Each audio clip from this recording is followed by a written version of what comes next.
Suite et fin de l'offensive diplomatique du ministre Olivier Kwamba à New York, aux États-Unis.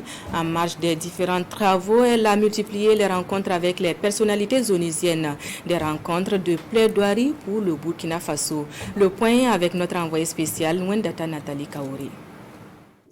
Le Burkina Faso peut compter sur les partenaires onusiens pour faire face aux défis sécuritaires et humanitaires. La promesse d'accompagnement est d'abord annoncée par le chef de cabinet du secrétaire général de l'ONU, à qui la ministre des Affaires étrangères a présenté le plan d'action pour la stabilisation et le développement du Burkina Faso.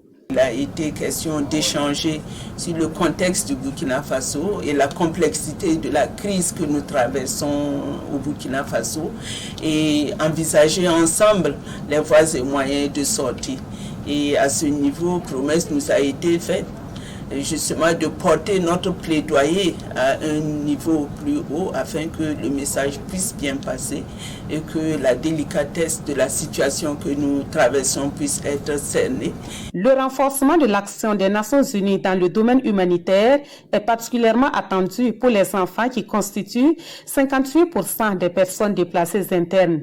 D'où le plaidoyer auprès du Fonds des Nations Unies pour l'enfance, ici représenté par son directeur général adjoint. Ils ont été très regardants et très touchés par cette situation des enfants au Burkina Faso et surtout qu'ils sont impliqués même dans la pose même des mines et dans certains actes odieux et que par leur vulnérabilité, les groupes terroristes même les utilisent à des fins de perfidie. À côté du combat contre le terrorisme, le Burkina Faso est engagé sur le front du développement et de la bonne gouvernance. En la matière, le pays peut encore compter sur le programme des Nations Unies pour le développement. Assurance donnée ici par la Nigériane Ayuna Esiakonwa du bureau régional du PNUD pour l'Afrique. La promesse nous a été faite justement de nous accompagner dans le cadre de la mise en œuvre efficace du plan d'action pour la stabilisation et le développement.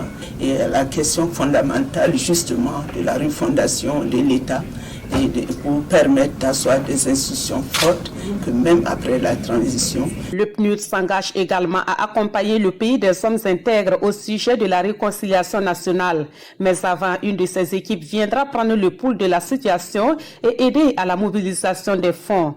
Tout comme le PNUD, le Bureau des Nations Unies pour la lutte contre le terrorisme et les autres structures qui ont accueilli la délégation burkinabé ont eu droit à une présentation des grandes lignes de la stratégie nationale de lutte contre le terrorisme. Une présentation bien appréciée par les hôtes de la chef de la diplomatie burkinabé qui repart de toutes ces rencontres à l'ONU avec le sentiment d'une mission bien accomplie.